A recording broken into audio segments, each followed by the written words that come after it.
So this is exactly how I fixed my side detection system on the GMC Acadia here, as you can see.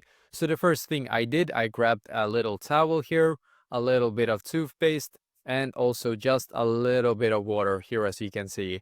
Then I mixed the toothpaste on the towel and also just a little bit of water, not too much water at all, just so you know, very, very important to not overuse the water.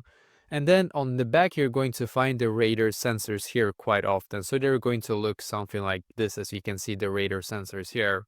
What you're going to do, you're going to grab the towel here now, and you're going to gently clean around this area here, as you can see. So just gently clean around this area completely, and also for this one here as well.